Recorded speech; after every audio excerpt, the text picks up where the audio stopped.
Life was good, wasn't it? The kind of good you see in glossy magazines or Instagram feeds with perfect filters. My name's Ethan Cole, and I had it all. A tech startup in Austin, Texas, a sleek downtown loft with floor-to-ceiling windows, and Sarah, my wife of 8 years. Her laugh was my North Star, her auburn hair catching the sunlight like a painting I could never tire of. We were the couple everyone envied. Or so I thought. I was 36, riding high. My company, Horizon AI, was the talk of the town. We were building algorithms to optimize renewable energy grids, smart tech that could save cities millions. Venture capitalists were circling. My inbox was flooded with meeting requests, and I was the guy at the center of it all. Sarah was my rock, dazzling in her cocktail dresses at every fundraiser, her charm sealing deals I didn't even have to pitch. We were unstoppable, but there were signs, tiny fractures in the facade. Sarah started staying out late, claiming girls' nights or charity board meetings. Her phone was always glued to her hand, screen tilted just out of my view. "Who's texting you?" I'd ask, half joking. She'd flash that perfect smile and say, "Just work, babe." I trusted her. Why wouldn't I?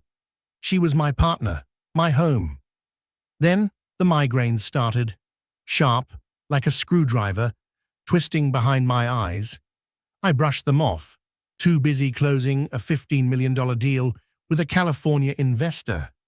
Sarah noticed, though. "You're pushing too hard, Ethan," she'd say, her voice soft but oddly distant, like she was reading a script.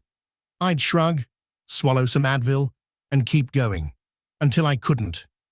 It was a Wednesday, the air thick with the smell of espresso and printer ink in our open-plan office. I was mid-pitch, my laser pointer dancing across a slide deck, when the room spun. My words slurred, my knees gave out, and the last thing I saw was the horrified face of my CFO. Then nothing. A black hole swallowed me whole. I didn't know it then, but that was the moment my life started to collapse. While I was in a coma, hooked to machines in St. David's Medical Center, Sarah was rewriting our story, and I wasn't the hero in her version. The hospital was a purgatory of antiseptic smells and rhythmic beeps. I was out for 4 months, 122 days to be precise. My body was a shell, but my mind flickered, catching scraps of the world outside. Sarah's voice, once my sanctuary, now cold and clipped, talking to someone on the phone. "He's not coming back," she said. "We need to move now." Move what? I wanted to scream, to tear the tubes from my arms and demand answers, but I was locked in that void. When I woke, the world was grey. My muscles were jelly. My throat burned from the ventilator. The doctor's voice was cautious as he explained. A brain aneurysm, a 1 in a million chance I survived. But the real gut punch came when I asked for Sarah. The nurse's eyes darted away. "She hasn't been here in weeks, Mr. Cole." I lay there, staring at the ceiling tiles, each one a tiny square of betrayal. Where was she? Why hadn't she come? The questions clawed at me, but I was too weak to chase them. Not yet. Days later, I got my first clue. A hospital social worker, a kind woman with tired eyes, handed me a stack of mail. Among the get well cards was a bank statement. I tore it open, expecting the usual. Instead, I saw zeros. My personal account, gone. The joint account I shared with Sarah, emptied. Over $2 million, vanished. My heart monitor spiked, the beeps a frantic drum roll. I called our financial advisor, Mark, my voice shaking. He hesitated, then dropped the bomb. "Sarah liquidated everything, Ethan. The savings, the investments, even your stake in Horizon. She had power of attorney while you were out. Power of attorney." Those words hit like a freight train. Sarah, my Sarah, had taken it all. The money, the company, our life. And she hadn't even waited to see if I'd wake up. I sat in that hospital bed, the IV dripping like a metronome, and made a vow. I'd get it all back. Every cent, every piece of my life she stole. She thought I was dead. She was about to meet a ghost. Getting out of that hospital was like clawing my way out of a grave. My legs wobbled like a newborn foal's, and every step sent pain shooting up my spine. But I didn't care. Anger was my fuel, burning hotter than the Texas sun. Sarah thought she'd buried me. She was wrong. I moved into a cheap motel off I-35, the kind with flickering neon signs and stains on the carpet. My worldly possessions fit in a duffel bag, a few clothes, my dead phone, and a dog-eared photo of Sarah and me at our wedding. Her smile in that picture.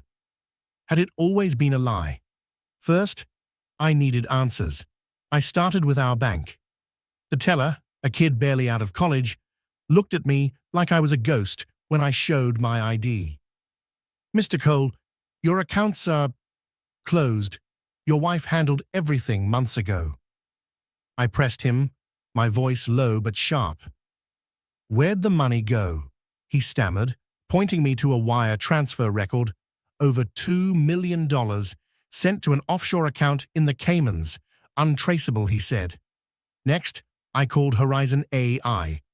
My assistant Jenna answered, her voice trembling. "Ethan? Oh my God, you're alive?" She told me the board had voted Sarah as interim CEO while I was incapacitated. Sarah sold my shares to a rival firm, pocketing millions. My company, my life's work, was now a shell. I tracked Sarah down to our loft. The doorman, a guy I'd tipped every Christmas, wouldn't meet my eyes. "She moved out, Mr. Cole. Said you weren't coming back."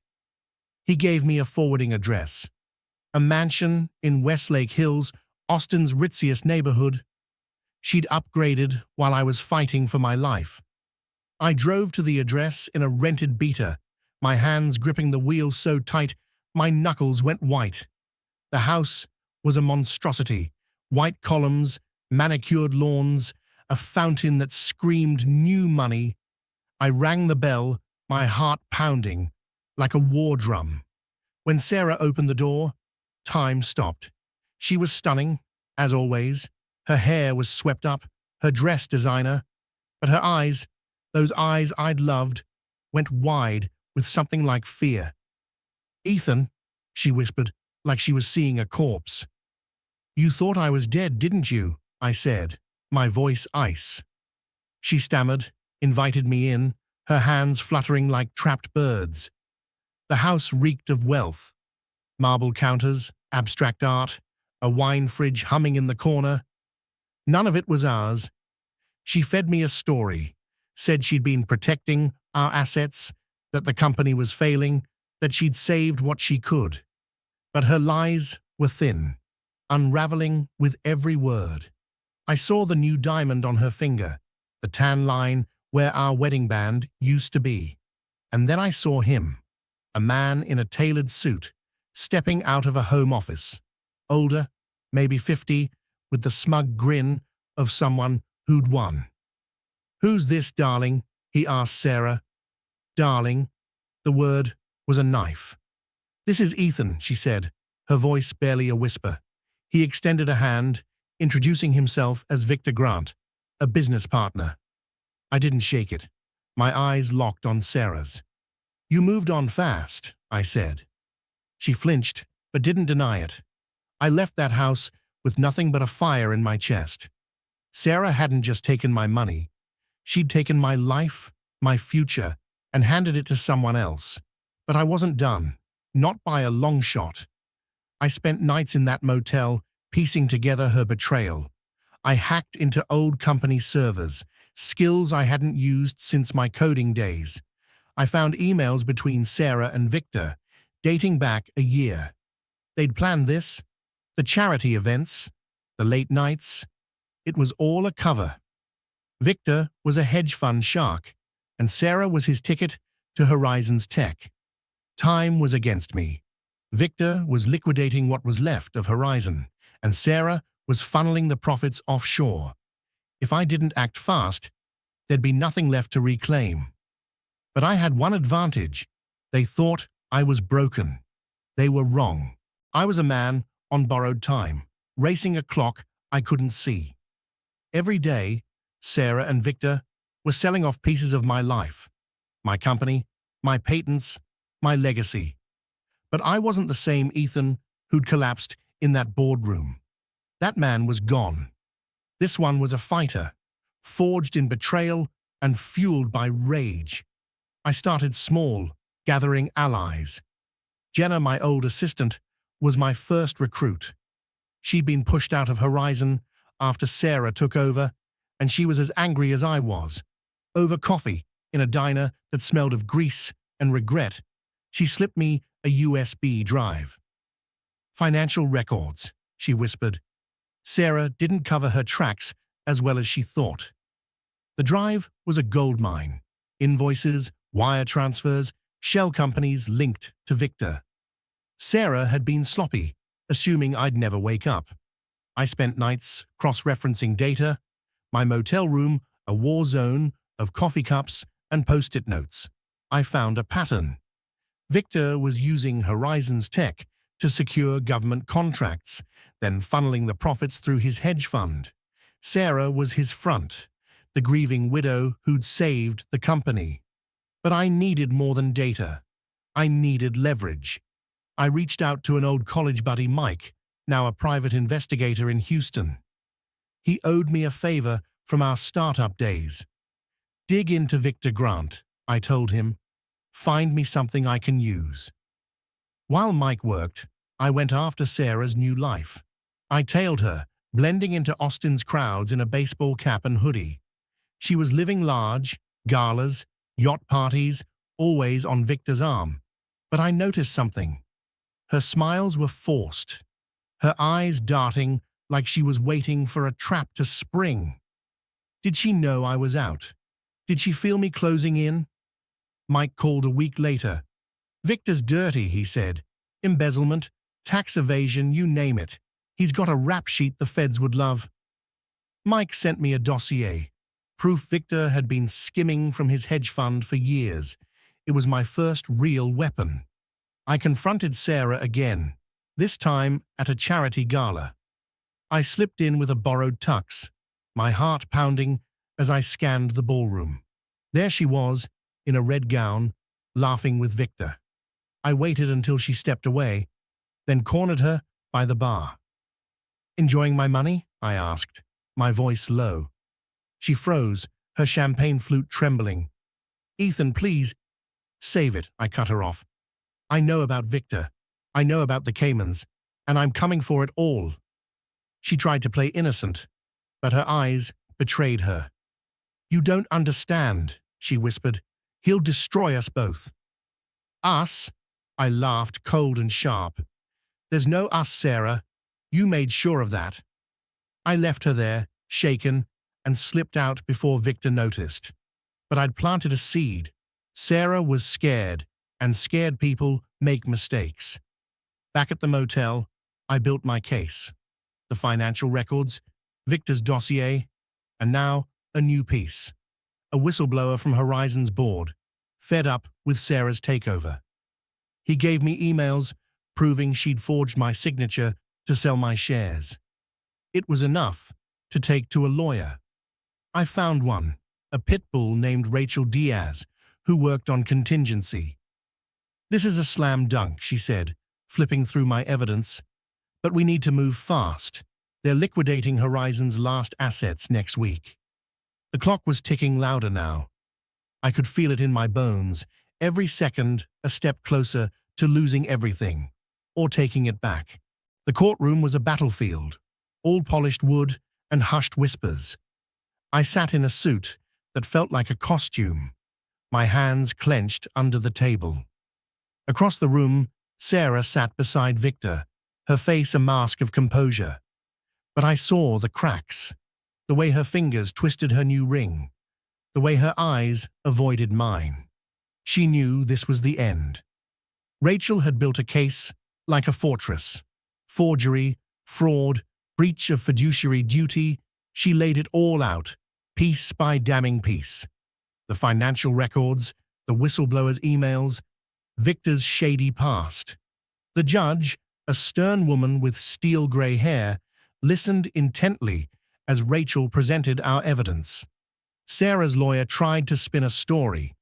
I'd been unstable before my coma. Sarah had acted in my best interests. But Rachel tore it apart, producing a neurologist who testified my aneurysm was unpredictable, not a sign of instability. The forged signatures were the final nail. Then came the shock, the twist I hadn't seen coming. Rachel called a surprise witness, Sarah's personal assistant, a nervous young woman named Emily. She testified that Sarah had been planning to leave me for Victor before my coma. They'd been siphoning money for months, using my illness as a cover. Emily had kept emails, screenshots, even a voice memo of Sarah, laughing about my convenient collapse. The courtroom gasped. Sarah's face went white, her composure shattering. Victor's jaw tightened, his eyes darting to the exit. I stared at Sarah, the woman I'd loved, and felt nothing but cold clarity. She hadn't just betrayed me, she'd planned it. The judge ruled in my favor. Sarah's power of attorney was revoked, the asset transfers frozen. Horizon's remaining assets were returned to me, and a criminal investigation was opened into Victor's dealings. Sarah was ordered to repay $2.3 million in damages. But the real victory wasn't the money. It was the moment Sarah looked at me, tears streaming down her face, and whispered, "I'm sorry. I didn't answer. I didn't need to." She'd lost everything, her new life, her lies, her future. And I was still standing. The Austin skyline glittered outside my new office window, a smaller space, but mine. Horizon AI was a shadow of its former self, but I was rebuilding. New coders, new contracts, a new vision. Every line of code felt like a brick in a new foundation, every deal a step toward redemption. I sold the loft, the memories too heavy to keep. My new place was a modest condo, just enough for me and the quiet I'd come to crave. The photo of Sarah and me was gone, burned in a motel trash can, one sleepless night. I didn't need reminders of who I'd been. Sarah disappeared after the trial. Word was she'd left Austin, maybe the country. Victor was indicted, his hedge fund crumbling under federal scrutiny. I didn't follow their stories. They were ghosts now, fading into the past. Jenna joined my new team. Her loyalty, a lifeline. Mike sent me a bottle of bourbon with a note. To the man who beat death twice. Rachel became a friend, her sharp wit a reminder that not everyone betrays you. But the real victory was inside me. I'd face the dark, literal and figurative, and come out stronger. Every morning I ran along Lady Bird Lake, the sunrise painting, the water gold. Each step was a promise. I was alive, I was whole, and I was free. I'd taken back everything, not just the money, but my soul. And that, I realized, was worth more than all the millions Sarah had stolen.